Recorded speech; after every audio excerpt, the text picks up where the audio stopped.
My boyfriend and his family mocked me as their free housekeeper in my own home, so I made one cold move that shattered their pride forever. I met Thiago at this international street food festival downtown about 8 months ago. I was there with my roommate, Bridget, trying all these different foods, and he was working at a stand selling these amazing pastries from his home country. I won't say which country to keep this somewhat anonymous, but it's in South America. He had this really charming accent, and to be honest, I thought he was super cute right away. We started talking while I was waiting for my order, and he ended up giving me an extra pastry on the house with his number written on the napkin, literally like something out of a movie. I couldn't even believe it. We texted for a few days and then started dating. At first, everything was amazing. He was so attentive and sweet, always complimenting me and wanting to spend time together. He'd tell me about his culture and how things were different where he came from. He spoke English really well, but with an accent that I found really attractive. After about a month of dating, Thiago started staying over at my place more and more. I live in a small one-bedroom apartment that I'm pretty proud of because I've been supporting myself completely since I was 20. I work in office administration, which isn't my dream job or anything. I've always been upfront with Thiago about my situation. I told him early on that I have plans. I'm not going to spend my whole life working where I am now. I just don't come from a family where everything is handed to you. So anyway, after a couple of months of dating, Thiago was basically living at my place full-time. It happened so gradually that I didn't really question it. One day he just had all his stuff there and wasn't going home anymore. At the time, I was actually happy about it because I really liked him and thought we were building something real together. The first red flag that I completely ignored, laughing my ass off, was that he never offered to contribute to rent or utilities. When I finally brought it up around the 3-month mark, he said, "I still have no stable income. You know how hard it is with a visa." I understood. I really did. Immigration is complicated and I wanted to be supportive. But then I started noticing little comments he would make. At first, they were subtle. "You swear a lot. Women from my country don't talk like that. The way you dress is very American. You're so loud when you laugh." I didn't think much of them at the time. Just cultural differences, right? But they started getting more frequent and more critical. He'd say things like, "You wouldn't survive with us back home. Women there know when to be quiet." Or he'd make faces when I talked during dinner with his friends. Meanwhile, our financial situation wasn't improving. He picked up occasional gigs doing food delivery, but most days he'd just sit at my desk playing games on my laptop while I was at work. When I'd come home tired after a 9-hour day, he'd be there asking what was for dinner. Somehow, I just made dinner. Looking back, I can't believe I let things get so unbalanced. One night about a week ago, I finally said something like, "I'm getting kind of tired of carrying all the expenses by myself." Oh my god, you guys, his reaction was wild. He immediately got defensive and said, "So, you just don't trust me? I thought we were building something together, and you're counting pennies like a shopkeeper." I felt so guilty after that conversation, like I was the bad guy for even bringing it up. He didn't speak to me for 2 days, and I actually apologized to him. Seriously, what was wrong with me? Fast forward to this past weekend. Thiago told me his parents were in town visiting for a few days, and he wanted to have them over for dinner. I was actually excited to meet them, but then he started giving me all these instructions. "Please, don't joke too loudly. Don't be rude. Be polite and respectful." My mother is very traditional. I spent the entire day cleaning the apartment, cooking 3 different dishes, including something from his country that took me forever to figure out, and generally stressing about making a good impression. By the time they arrived at 7 p.m., I was exhausted but putting on my best smile. His parents were polite. That's the best word I can use. They smiled and nodded at me, but something felt off from the moment they walked in. Almost immediately they started speaking to Thiago in their language, not just for a quick exchange, but for like 80% of the evening. Even when sitting across from me at the dinner table I had spent hours preparing, they continued. I tried to stay positive and engaged, smiling and nodding along like an idiot while understanding absolutely nothing. Thiago would occasionally translate something for me, but it was always vague, like, "Oh, they were just talking about our cousin's new baby," or "they're discussing some family business." Halfway through dinner, I realized I had forgotten to get cream and lemons for the dessert I had planned. I told Thiago I needed to run to the corner store real quick and would be right back. They all nodded and continued their conversation as I grabbed my keys and left.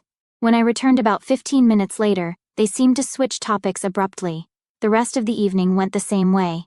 Me trying too hard, them speaking their language, Thiago being weirdly different around his parents. They left around 11 p.m., and I was so drained I just went straight to bed. The next morning I was making coffee when I suddenly remembered something. A year and a half ago, my laptop and some jewelry were stolen from my apartment during a break-in. After that, I installed 2 small security cameras, one in the living room facing the front door and one in the kitchen. They're not hidden or anything, they're just regular small cameras on shelves that I got from Amazon. I don't check them regularly anymore. They're just there for peace of mind. But standing there in my kitchen, I had this sudden thought. I could actually hear what they were saying while I was at the store. At first I felt weird about it, like maybe this was an invasion of privacy.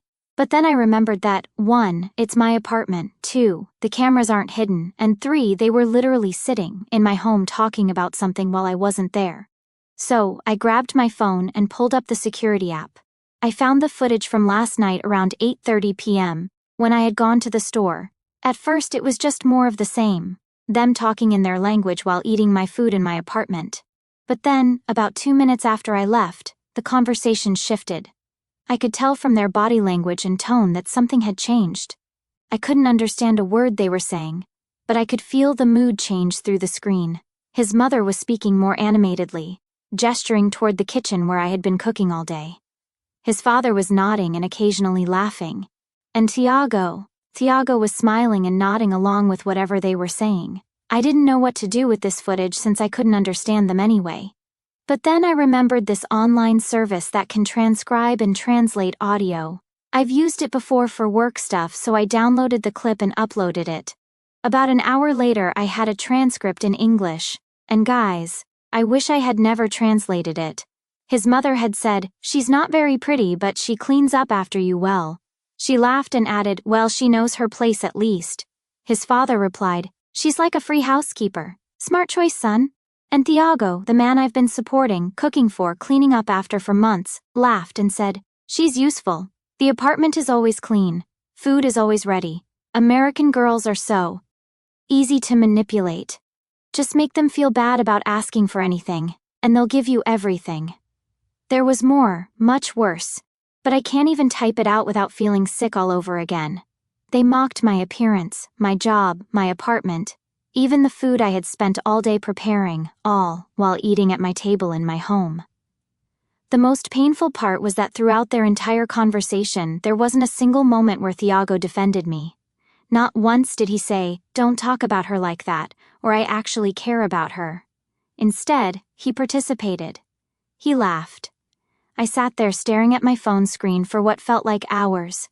My mind kept replaying all those little critical comments he had made over the months.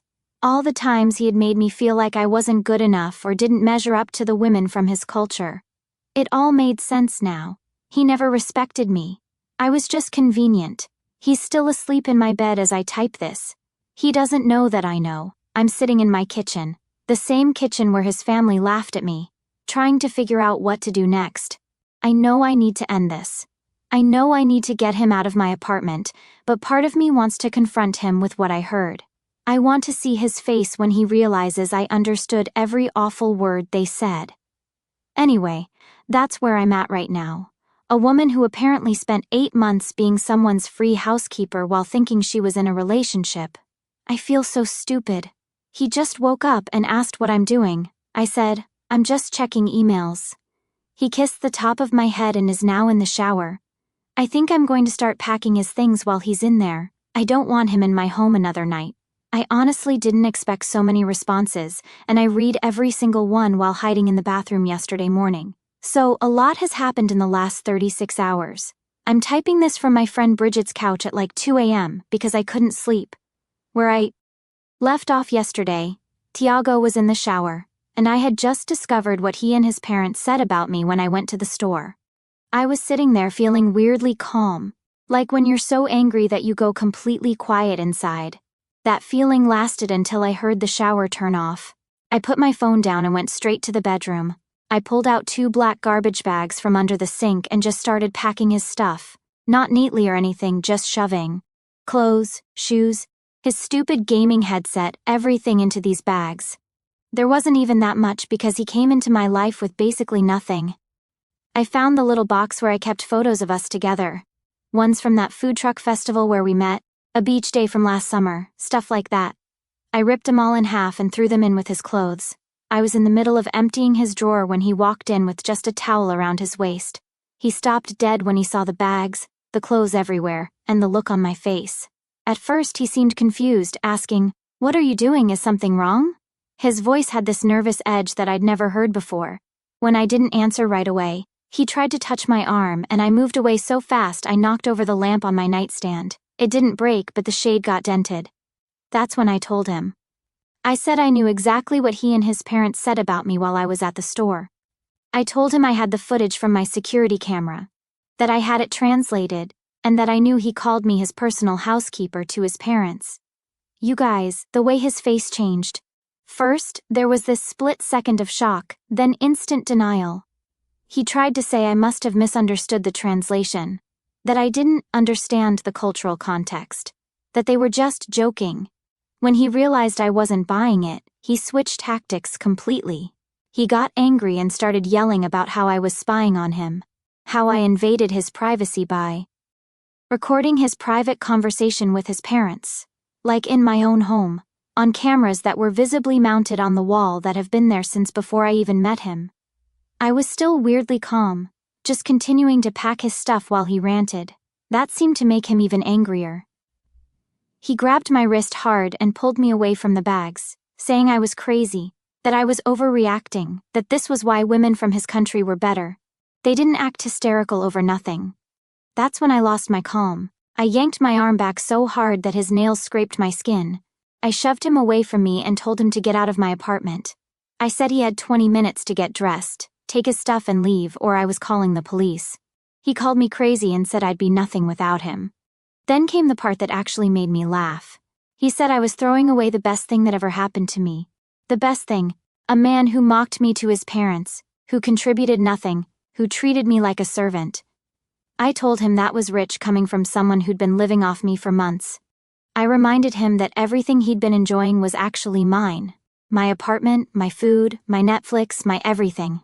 I told him he was a parasite, not a boyfriend. That hit a nerve. He got all red in the face, and for a second, I thought he might hit me. Instead, he grabbed the bags I'd packed, stormed into the bathroom to get dressed, and came out a few minutes later fully clothed but still seething.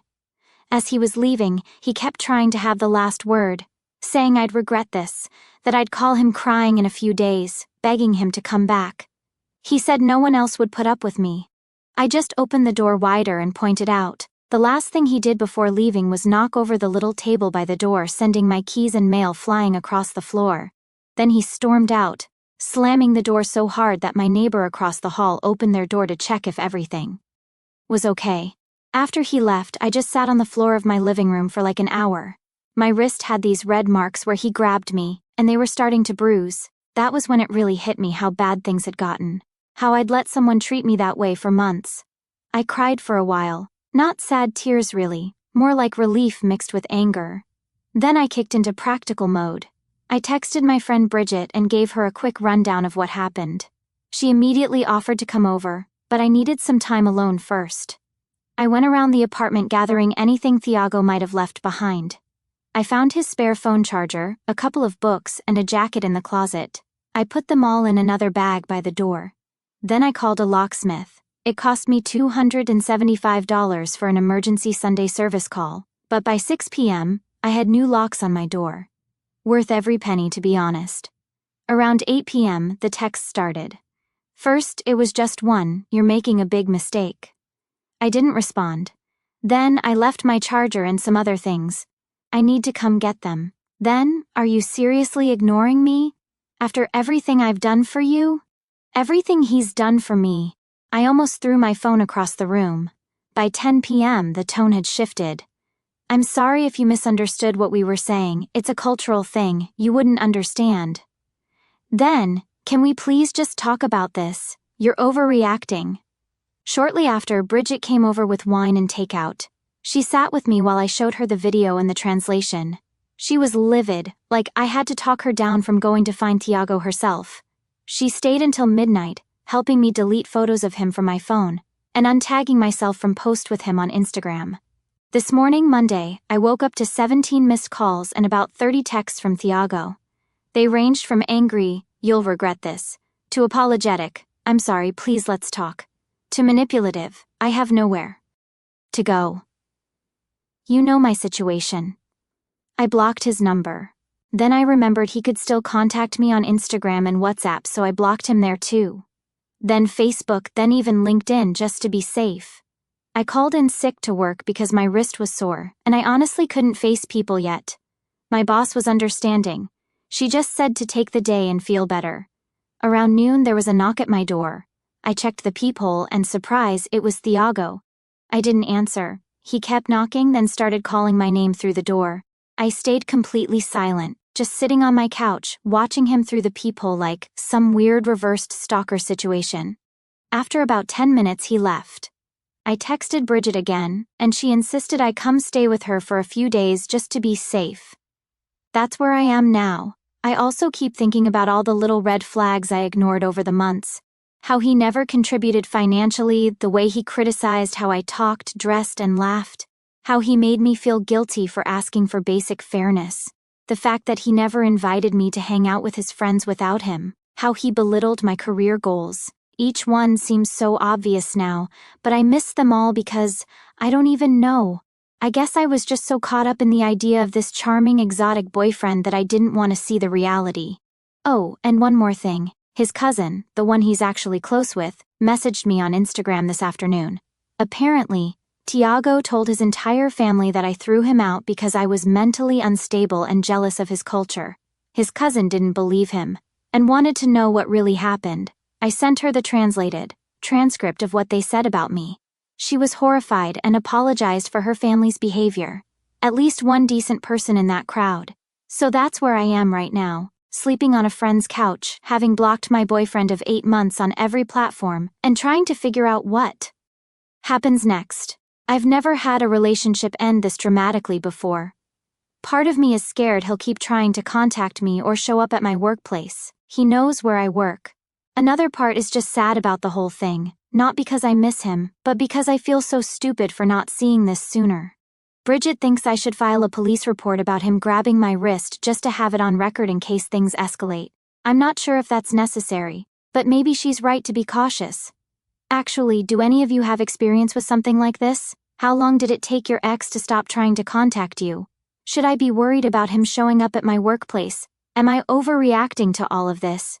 You guys were right about so many things, especially about being careful with Tiago and documenting everything. So, after spending 3 nights on Bridget's couch, I was starting to feel a little more stable. The bruises on my wrist had faded to this gross yellowish color but didn't hurt anymore. I hadn't heard from Tiago since blocking him everywhere, and I was finally feeling like maybe the worst was behind me. I even went back to work on Wednesday, and my coworkers were super cool about me taking a couple of days off. Yesterday morning, Saturday, I woke up early and decided it was time to go back to my own apartment. Bridget offered to come with me just to make sure everything was okay, but I told her I'd be fine. I stopped for coffee on the way home, checking my surroundings the whole time like some paranoid spy movie character, laughing my ass off. When I got back to my place, everything was exactly how I'd left it. I spent the morning deep cleaning, changing sheets, scrubbing the bathroom, rearranging furniture, basically trying to reclaim my space and get rid of any reminders of Tiago. I even burned some sage that my sister gave me last Christmas.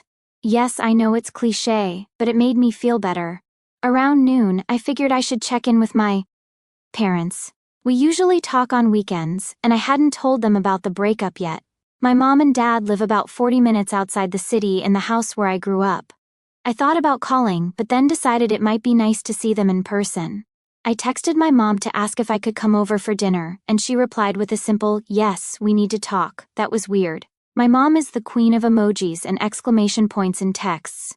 A serious "we need to talk" message is not her style at all. I tried calling her, but she didn't pick up, which made me even more anxious. I figured maybe she was just busy cooking or something. I arrived at my parents' house around 4 p.m. As soon as I walked in, I could tell something was off. My mom was sitting stiffly at the kitchen table, not getting up to hug me like she usually does.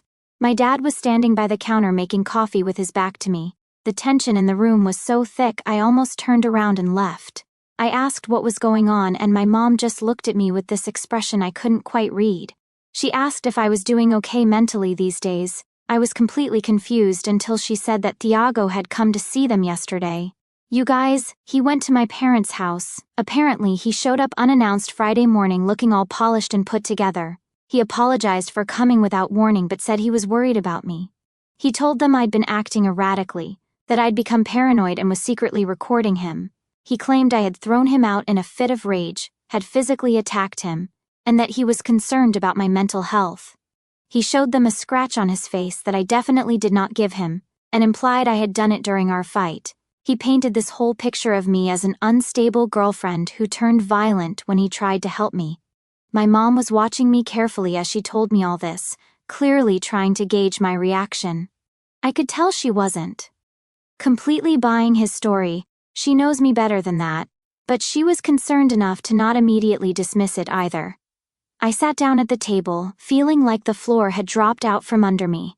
I tried to stay calm as I explained what actually happened. The dinner with his parents, the security footage that had been there since before I met him, what I heard them saying about me, and how he grabbed my wrist when I confronted him. My mom still looked skeptical, not because she didn't believe me, but because the whole situation seemed so bizarre to her. She kept asking if I was sure I hadn't misunderstood the translation, if there might have been some cultural misunderstanding. That's when I pulled out my phone. I still had the video clip saved along with screenshots of the translation. I handed my phone to my mom and watched her face change as she read through it all. By the time she finished, she looked absolutely furious. Not at me, but at Thiago. My dad, who had been quietly listening this whole time, finally came over to look at my phone too. He's usually pretty chill, but as he read the translation, his face got redder and redder. When he saw the part where Thiago's father called me a free housekeeper and Thiago laughed about it, my dad actually swore. Something he rarely does. The atmosphere in the kitchen completely shifted. My mom got up and hugged me, apologizing for doubting me even for a second. She said she should have known better than to listen to that manipulative little weasel, her exact words, which made me laugh despite everything. My dad was quiet in a way that was actually more scary than if he'd been yelling. He just asked what time Thiago usually finished work and where exactly he delivered food. I told him, not really thinking much of it.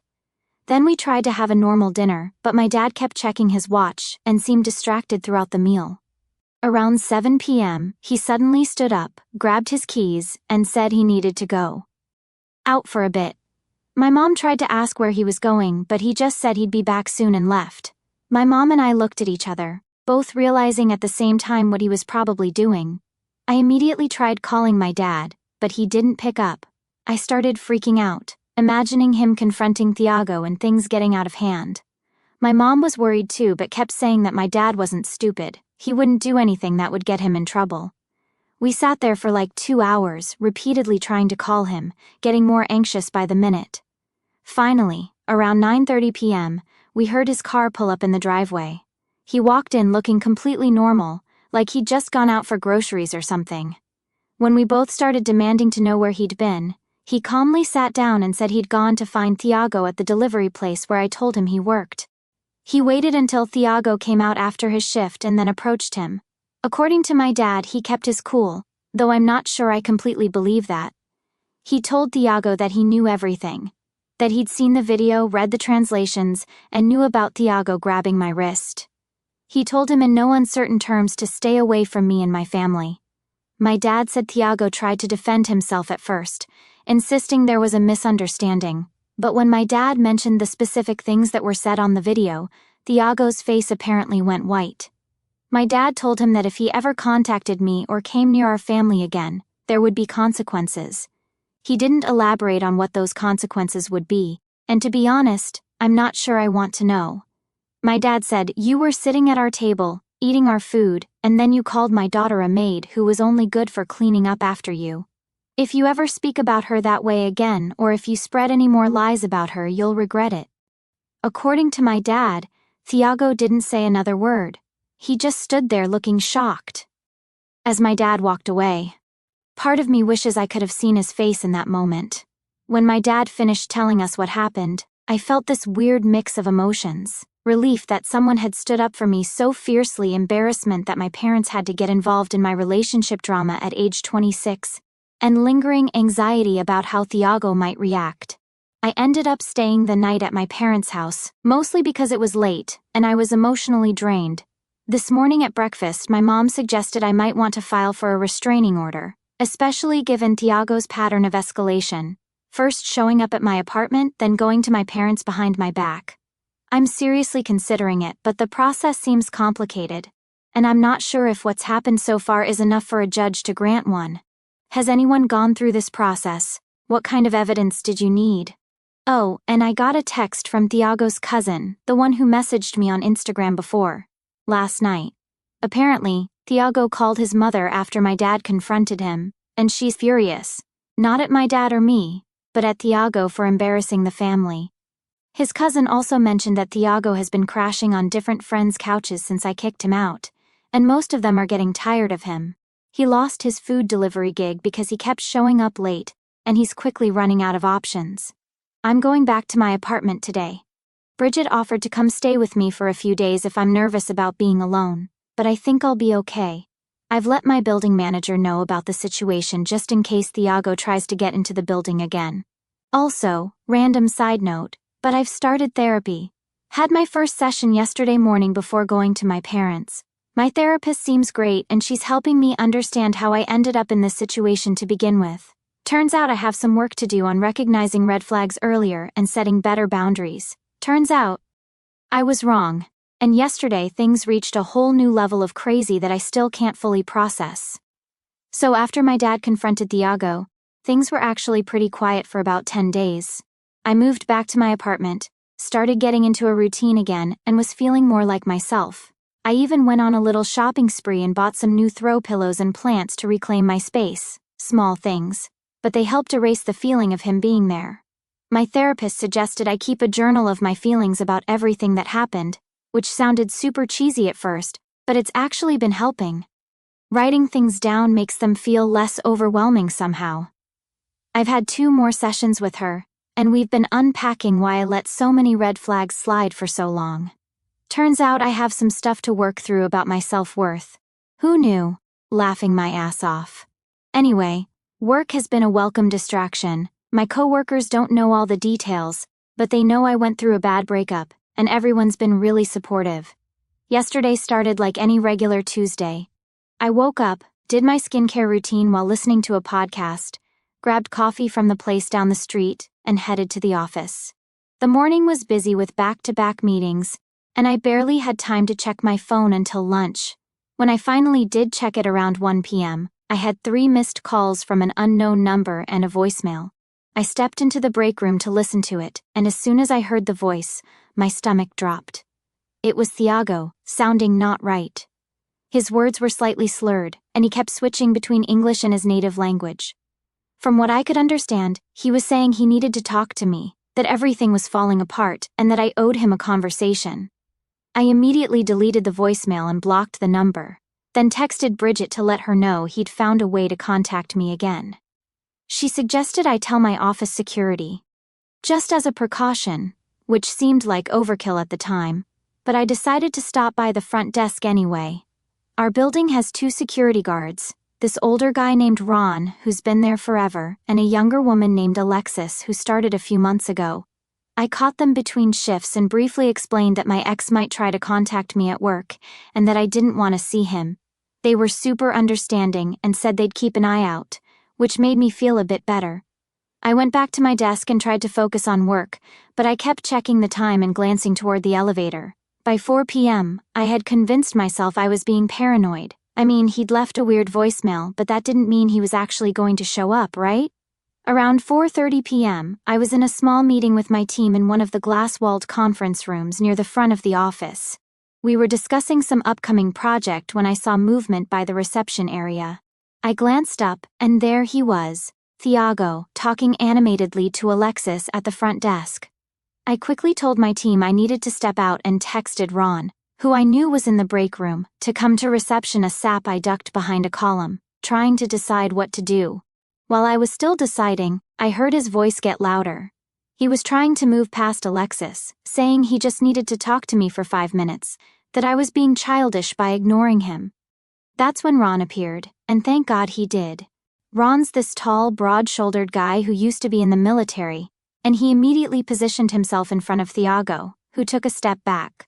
I couldn't hear everything they were saying, but I saw Ron pointing toward the door, his stance making it clear this wasn't a negotiation. For a second, I thought Thiago might actually leave. He took a few steps back, still arguing but less forcefully.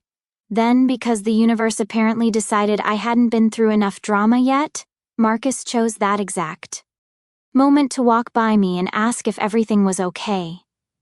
Thiago's head snapped in our direction, and when he saw me standing there with another guy, his whole demeanor changed. His face got this scary, intense look, and he suddenly shoved past Ron, heading straight for us. Ron caught up to him in seconds, grabbing his arm to stop him. But Thiago was like a completely different person from the charming guy I met at the food festival. He was yelling now, loud enough for the entire office to hear, about how I'd ruined his life, how I'd turned everyone against him, how I was already moving on with this guy, meaning Marcus, who looked completely bewildered. People were coming out of meeting rooms and standing up from their desks to see what was happening. I was frozen in place, mortified and scared all at once. Marcus stepped slightly in front of me, which was nice but also made Thiago even angrier. Thiago was still trying to get to me with Ron blocking his way when he started saying the most horrible things. He called me a manipulative person who'd tricked him, said I'd been secretly recording him to ruin his life, that I'd attacked him and thrown him out on the street. Then he switched tactics completely, his voice breaking as he said he loved me, that he needed me, that he had nowhere to go. He started crying, actual tears streaming down his face, begging me to just talk to him, to give him another chance. Alexis had called building security, and 2 more guards showed up just as Thiago made one final lunge toward me, breaking free from Ron momentarily. Marcus instinctively put his arm out to stop him, and Thiago actually took a swing at him, missing by inches. The security guards grabbed him immediately, one on each arm, and started physically removing him from the building while he continued yelling, alternating between insults and pleas. As they dragged him toward the elevator, he looked over his shoulder at me one last time and shouted that I'd regret this, that this wasn't over.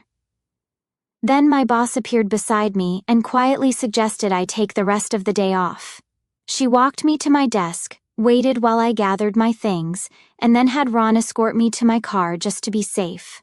The whole time I felt like I was moving through a fog, like this couldn't possibly be my actual life.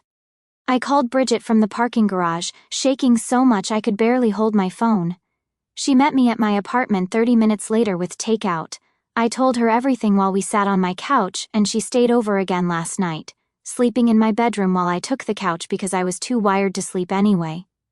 This morning, I woke up to a text from my boss saying to take today off too, and that HR wanted to meet with me tomorrow to discuss implementing some additional security measures.